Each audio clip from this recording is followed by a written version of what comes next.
जी class continue करते हैं। ठीक है, सो हमने स्टार्ट में पढ़ा था सॉफ्टवेयर प्रोसेस। सॉफ्टवेयर प्रोसेस क्या बता रहा है, जिसमें हमने 4 एक्टिविटीज़ में अपने सॉफ्टवेयर डेवलपमेंट को या एप्लीकेशन डेवलपमेंट को डिवाइड किया है। Software requirement, first one was the software requirement, second analysis and design, third हमारे पास क्या था, implementation, and fourth one is testing and verification. ठीक है, दैट इज द प्रोसेस। अब उस प्रोसेस के अंदर we have multiple process models. ठीक है, उसी प्रोसेस पे काम करने के लिए हमारे पास चीज़ें एक्टिविटीज़ ही 4 हैं, लेकिन इन 4 एक्टिविटीज़ को किस सीक्वेंस में करना है इसके लिए हमारे पास डिफरेंट प्रोसेस मॉडल्स होते हैं। तो सबसे ज़्यादा यूज हो रहा है, सबसे ज़्यादा पुराना model, that is software development life cycle. इसके बहुत सारे नाम हैं। हम इसको लीनियर डेवलपमेंट मॉडल भी कह सकते हैं, सीक्वेंशियल मॉडल भी कह सकते हैं, वाटरफॉल मॉडल भी कह सकते हैं। ये सब नाम शायद आपने सुने होंगे। ठीक है, linear model, sequential model, waterfall model, traditional software development life cycle, ये सारे इसके नाम हैं। ठीक है, इसको हम सॉफ्टवेयर डेवलपमेंट लाइफ साइकिल कह रहे हैं। A software system passes through the following phases. इसमें सबसे पहले क्या होता है, सबसे पहले vision, definition, development and maintenance. Vision में क्या होगा, फोकस ऑन व्हाई। सबसे पहले आप ये आइडेंटिफाई करेंगे कि हम जो एप्लीकेशन बनाने जा रहे हैं वो हम क्यों बना रहे हैं। Next one is definition, focus on what, जो हम बनाने जा रहे हैं उस पर क्या क्या काम होगा, सारी function requirements. Development, focus on how, जो चीज़ें हमने कहा है कि हम बनाएंगे, हम क्रिएट कर रहे हैं, वो हम कैसे करेंगे। And maintenance is focus on change, customer को दे दिया, अब कस्टमर और चेंजेस रिक्वेस्ट कर रहा है तो वो फिर मेंटेनेंस फेज के अंदर आएगा। During this phases a number of activities are perform. हर फेज के अंदर हम मल्टीपल एक्टिविटीज परफॉर्म कर रहे होते हैं। SDLC is a process followed for a software project. ठीक है, SDLC क्या है, हमारे पास एक प्रोसेस है जो कि सॉफ्टवेयर प्रोजेक्ट फॉलो कर रहा है within a software organization. It consist of a detailed plan describing how to develop, maintain, replace and alter और इनहेंस स्पेसिफिक सॉफ्टवेयर। ठीक है, इसमें डिटेल प्लान गिवन है कि आप कब भी किसी भी सॉफ्टवेयर को कैसे डेवलप कर सकते हैं, मेंटेनेंस चेंजेस वगैरह कैसे हो सकती हैं, रिप्लेस करना हो किसी मॉड्यूल को अनदर मॉड्यूल से वो कैसे कर सकते हैं, और कुछ चेंजेस या ऑल्टरेशन आपने करनी हो या इन्हेंसमेंट करनी हो तो आप वो कैसे कर सकते हैं।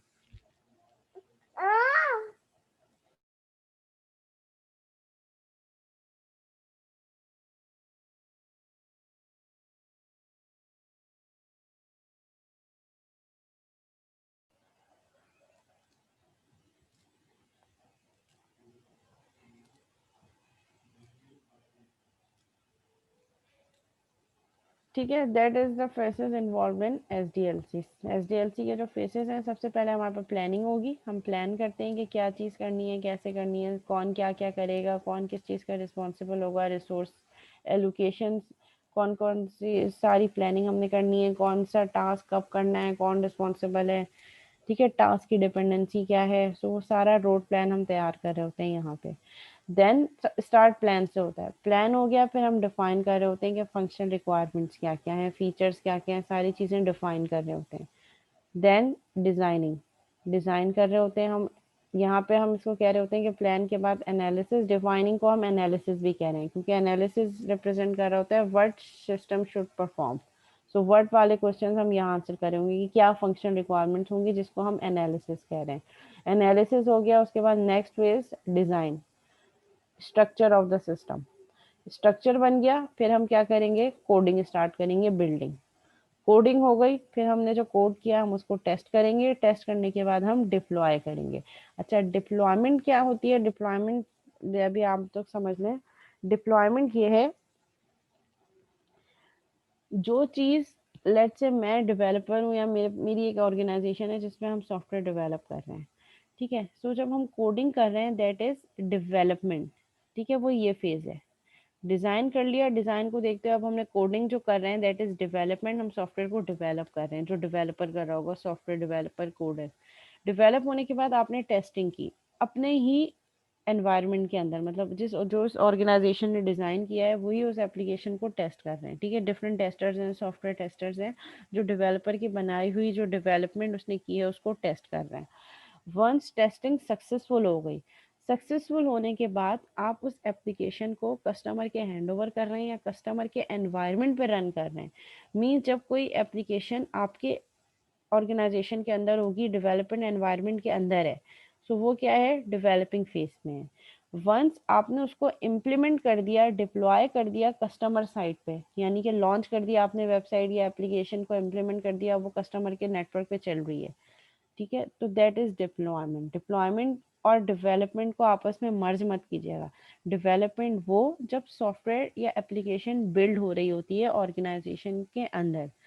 डिप्लॉयमेंट इज दैट कि जब एप्लीकेशन बिल्ड हो गई, डिजाइन हो गई, टेस्टिंग भी हो गई, सारी चीजें परफॉर्म हो गई, उसके बाद आपने क्या किया, आपने उसको कस्टमर एनवायरनमेंट में इम्प्लीमेंट कर दिया, now it's ready for run, अब वो रन हो रही है लाइव, जब वो लाइव चल रही है तो दैट इज डिप्लॉय।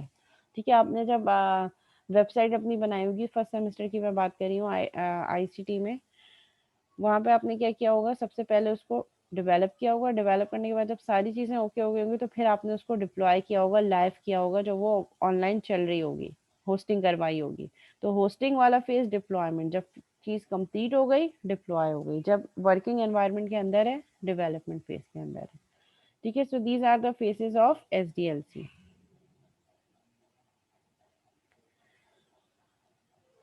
ठीक है, ये फेज बाय फेज ये पढ़ लें। Phase one planning and requirement analysis, phase one जो प्लानिंग है और उसमें रिक्वायरमेंट को हम एनालिसिस कर रहे होते हैं, इसमें requirement analysis is the most important and fundamental stage in SDLC. Most important है, फंडामेंटल है, क्योंकि सारी चीजें उसी पे ही रिलाई कर रही हैं। It is perform by the senior member. कौन परफॉर्म कर रहा होता है, senior member of the team, जो आपकी टीम के सबसे सीनियर मेंबर होते हैं, जिनका एक्सपीरियंस होता है, with input from the customer, और उनको इनपुट कौन दे रहा होगा, कस्टमर, यानी कि आपकी सीनियर मेंबर जो है वो कस्टमर से कम्युनिकेट कर रहे होंगे, सेल्स डिपार्टमेंट से कम्युनिकेट कर रहे होंगे, मार्केट सर्विस कर रहे होंगे, डोमेन एक्सपर्ट से कम्युनिकेट कर रहे होंगे जो इंडस्ट्री में है, सो दैट आपके पास रिक्वायरमेंट पूरी कंप्लीट हो जाए। ठीक है, मार्केट सर्वे किस लिए ज़रूरी होगा, कि ये देखने के लिए कि इस टाइप की एप्लीकेशन में बाकी कंपेटिटर्स किस तरीके से काम कर रहे हैं, एंड डोमेन एक्सपर्ट ये कि जिनको उस डोमेन की नॉलेज है, उनसे भी कंसर्न कर रहे होंगे कि हमें क्या चीज़ किस तरीके से। तो ये एक पूरी मीटिंग होती है जिसमें आपके कस्टमर भी इन्वॉल्व होते हैं, सेल्स डिपार्टमेंट भी होता है, market service and domain experts भी जो इंडस्ट्री के होते हैं वो भी इन्वॉल्व होते हैं। This information is then use to plan the basic project approach. जब आपने रिक्वायरमेंट्स ले ली, उसी रिक्वायरमेंट्स और इस इंफॉर्मेशन को देखते हुए आप क्या कर रहे होते हैं, प्रोजेक्ट का बेसिक प्लान जो है वो इम्प्लीमेंट कर रहे होते हैं। आप फिजिबिलिटी स्टडी कंडक्ट कर रहे होते हैं कि आप जो एप्लीकेशन, जो आपने रिक्वायरमेंट कस्टमर से ली है, वो आपके ऑर्गेनाइजेशन के लिए इकोनॉमिकल, ऑपरेशनल और टेक्निकल एरियाज में यूजेबल है या नहीं है।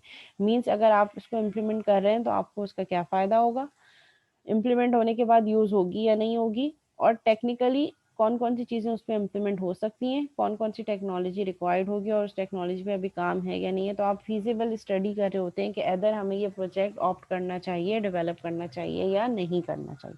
ठीक है, अब ऐसा तो नहीं होता कि एक ऑर्गेनाइजेशन के पास अगर 100 या 1000 प्रोजेक्ट्स आ रहे हैं तो वो सबके सब इम्प्लीमेंट कर रहे होते हैं। उस पर फिजिबिलिटी स्टडी इम्प्लीमेंट होती है, जो कि ये बता रही थी कि हमारे लिए सबसे ज़्यादा जो है वो कौन से प्रोजेक्ट बेनिफिशियल है, हम उनको प्रायोरिटी में रखेंगे, पहले हम वो करेंगे। ठीक है, वंस फिजिबिलिटी स्टडी सक्सेसफुल हो गई, नेक्स्ट फेज क्या होगा, planning for the quality assurance requirements and identification of the risk associated with the project is also done in the planning stage. कौन कौन से रिस्क अकर हो सकते हैं, उन रिस्क के आइडेंटिफिकेशन भी हम इस प्लान के फेज में ही कर रहे होते हैं कि आगे जाके जब हम इस प्रोजेक्ट पे काम कर रहे हैं तो कौन कौन से रिस्क हो सकते हैं। ठीक है, और फिर उसी की बेसिस पे आप उसी के अकॉर्डिंगली ताकि प्रिपरेशन कर सकें। The outcome of the technical feasibility study is to define the various technical approaches that can be followed to implement the project successfully with minimum risk. ठीक है, जो टेक्निकल फिजिबिलिटी स्टडी आपने की है उसका आपके पास क्या क्या चीज़ें होंगी, आपको ये वो डिटरमाइन कर रहा होगा टेक्निकल टर्म्स में कि आप इस प्रोजेक्ट को सक्सेसफुली एंड तक कैसे ले जा सकते हैं विद कम, जिसमें कम से कम रिस्क हो। ठीक है, रिस्क कम से कम आना चाहिए। So that is the outcome of feasibility study. Next phase is defining requirements. Once the requirement analysis is done, जब आपके पास रिक्वायरमेंट एनालिसिस कंप्लीट हो गया, नेक्स्ट स्टेप क्या होगा, is clearly define and document the product requirement. आपने पहले first वाले phase में प्लानिंग में तो रिक्वायरमेंट लिस्ट डाउन की थी कि ये बनाएंगे, ये बनाएंगे, ये चीज़ें होंगी। डिफाइनिंग रिक्वायरमेंट्स में आप प्रॉपरली इन रिक्वायरमेंट्स को डिफाइन करेंगे। ठीक है, कि जो आपकी एंड प्रोडक्ट होगी उनमें कौन कौन से फीचर्स वर्क कर रहे होंगे, और उसको अप्रूव भी करवाएंगे आप कस्टमर और मार्केट एनालिसिस से। Then the next phase is this is done through an SRS, software requirement specification document, which consists of all the product requirement to be designed and developed during the project life cycle. इस SRS क्या है? एक ऐसी document है जिसका अगर आप IEEE का स्टैंडर्ड टेम्पलेट देखना चाहें तो उसमें भी कंप्लीट सॉफ्टवेयर की रिक्वायरमेंट्स का लिस्ट डाउन है, feature 1, feature 2, feature 3, each and everything वहाँ पे डिफाइन है। तो एसआरएस हमें क्या बता रही होती है? सॉफ्टवेयर रिक्वायरमेंट स्पेसिफिकेशन के जो एप्लीकेशन हम डिज़ाइन करने जा रहे हैं उसके एक्सप्लिसिट कौन कौन से फीचर्स होंगे। So that phase is called defining requirements. Third one is designing the product architecture. Once आपने रिक्वायरमेंट्स फाइनलाइज कर दी, हमेशा डिज़ाइन तभी स्टार्ट होगा जब रिक्वायरमेंट्स फाइनलाइज होंगे। SRS is the reference for product architects. अब उस जो एसआरएस आपने लिखा है, उस जो डॉक्यूमेंट किया है, उस एसआरएस को आप एज एन इनपुट यूज करेंगे फॉर डिजाइन। उस वहीं से फीचर रिक्वायरमेंट्स निकालेंगे और उसका स्ट्रक्चर बनाएंगे based on the requirement specified in SRS. Usually more than one design approach for the product architecture is proposed and document in a design document specification. This DDS is reviewed by all the important stakeholders. आपने उस SRS से requirements निकाली और उन requirements को देखते हुए usually एक से ज़्यादा डिज़ाइन अप्रोच आपने चूज़ की कि एक डिज़ाइन अप्रोच ये है कि हम इसको इस तरीके से इम्प्लीमेंट करें, एक डिज़ाइन अप्रोच ये है, मतलब मल्टीपल आपने डिज़ाइन अप्रोचेस आर्किटेक्चर बनाए और उसको कहाँ डॉक्यूमेंट कर दिया? डिज़ाइन डॉक्यूमेंट स्पेसिफिकेशन की डॉक्यूमेंट में। हर फेजेस के एसडीएलसी के हर फेजेस के कुछ डॉक्यूमेंट है कि इस फेज के एंड में ये डॉक्यूमेंट जनरेट होगी, इस फेज के एंड में ये डॉक्यूमेंट जनरेट होगी, जो कि इनपुट होगी नेक्स्ट फेज के लिए। जैसे SRS was the outcome of second phase, जो कि यूज हो रही है इनपुट फॉर स्पेसिफिकेशन। ठीक है, और इस डिजाइन डॉक्यूमेंट स्पेसिफिकेशन को तमाम स्टेक होल्डर्स रिव्यू करेंगे। नेक्स्ट फेज इज बिल्डिंग और डेवलपिंग द प्रोडक्ट। जो चीज़ आपने डीडीएस में डिज़ाइन अप्रोच में मेंशन की उसको आप इम्प्लीमेंट करेंगे। If the design is performed in a detailed and organized manner, code generation can be accomplished without much hassle. अगर आपने ईच एंड एवरीथिंग डिज़ाइन में प्रॉपरली स्ट्रक्चर की है तो कोड राइट डाउन करना बहुत आसान हो जाएगा आपके लिए। कोड जनरेशन कोई प्रॉब्लमेटिक टास्क नहीं होगा। Developers must follow the coding guidelines defined by their organization, and programming tools like compilers, interpreters, debuggers, etc. are used to generate the code. अच्छा, यहाँ पे वो क्या कह रहे हैं? ठीक है, क्योंकि एक प्रोजेक्ट पे कभी भी एक डेवलपर काम नहीं कर रहा होता। एक फीचर एक इम्प्लीमेंट कर रहा है, एक फीचर दूसरा इम्प्लीमेंट कर रहा है, लेकिन जब एंड में सबका काम, क्योंकि एक एप्लीकेशन बनेगी तो सबका काम इंटीग्रेट होगा। सो इंटीग्रेशन के वक्त सबके काम में यूनिफॉर्मिटी होनी चाहिए। मीन जो कोडिंग गाइडलाइंस हैं कि कहाँ पे कमेंट करना है, कमेंट करने का तरीका क्या होगा, मेथड अगर बना रहे हैं तो मेथड की नेमिंग कन्वेंशन क्या होगी, वेरिएबल्स, ताकि हर कोई जो अलग अलग मॉड्यूल्स पे काम कर रहा है जब उनका काम इंटीग्रेट हो तो वो एक ही लुक आए। ऐसा ना हो कि एक का कोड क्वालिटी लग रहा है, एक के कोड में क्वालिटी नहीं है। ठीक है, कमेंट्स किस तरीके से करने हैं, नेमिंग कन्वेंशन क्या यूज़ करनी है, मेथड नेम क्या होना चाहिए, स्पेसिंग किस तरीके से करनी चाहिए, वो गाइडलाइंस तमाम डेवलपर्स फॉलो करें ताकि एट द एंड जब कोड मर्ज हो तो वो एक ही क्वालिटी आनी चाहिए सब में। Different high-level programming languages such as C, C++, Pascal, Java, and PHP are used for coding. The programming language is chosen with respect to the type of software being developed. जो software आप develop करने जा रहे हैं उसको देखकर ही आप programming language choose कर रहे होते हैं। Testing the product. वंस आपने कोड राइट डाउन कर दिया, next phase is the testing phase.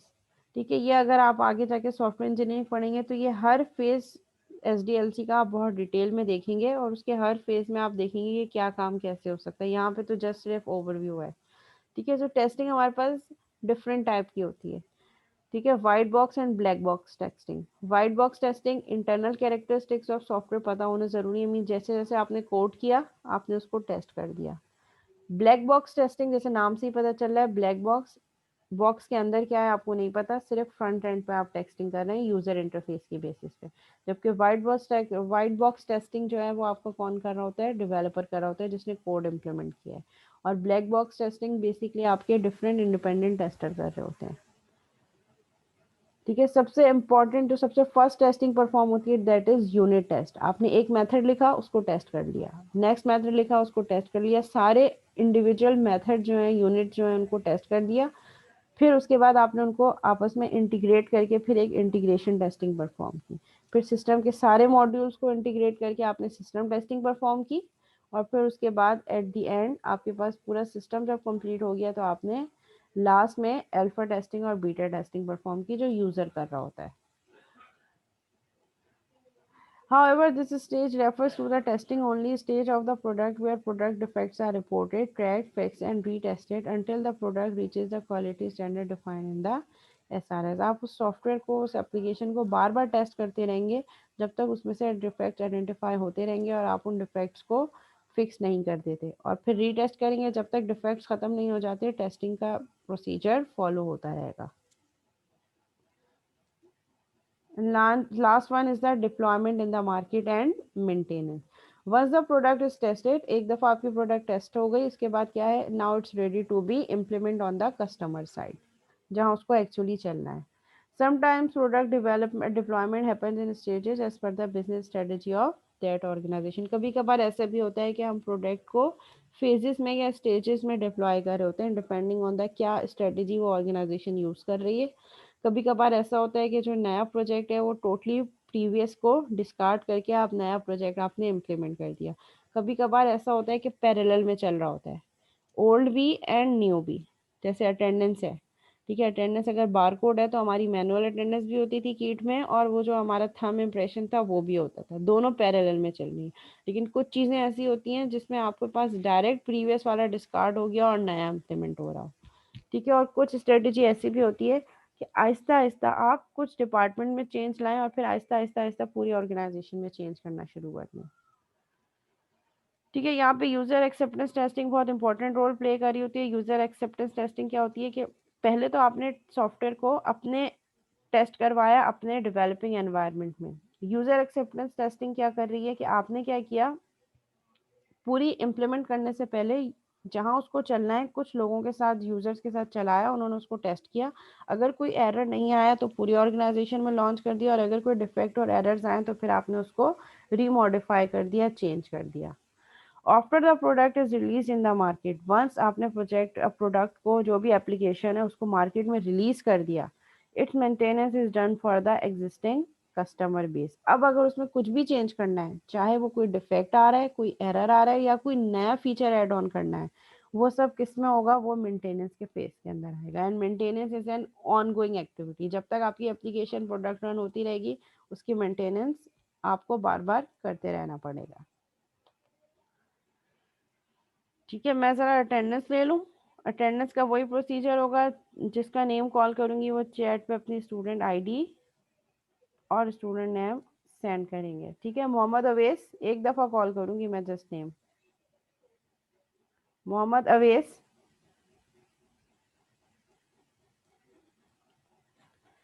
Absent. Mohammad Arif,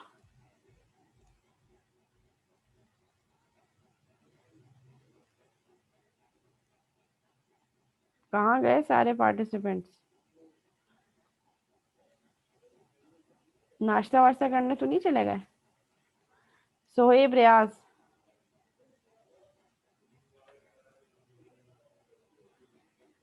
Sohaib रियाज,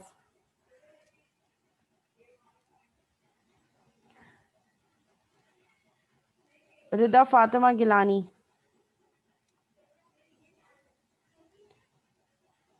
रिदा फातिमा गिलानी, रिदा मुकद्दस, रिदा मुकद्दस, मोहम्मद आफाक खान,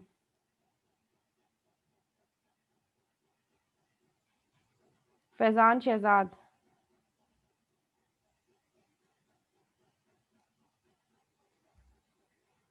बिस्मा खान,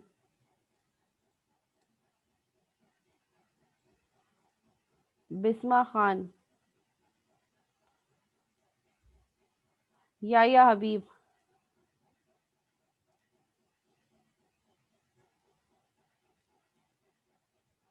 याया हबीब,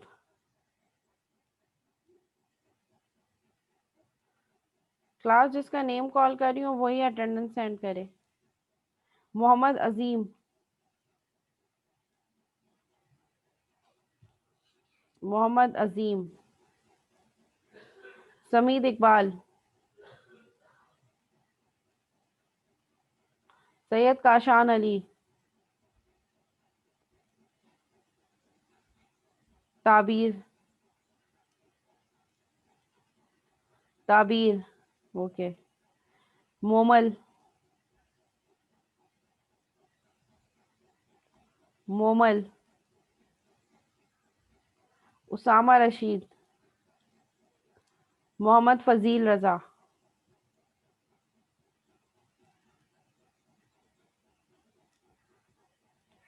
ठीक है क्लास, हो गई अटेंडेंस।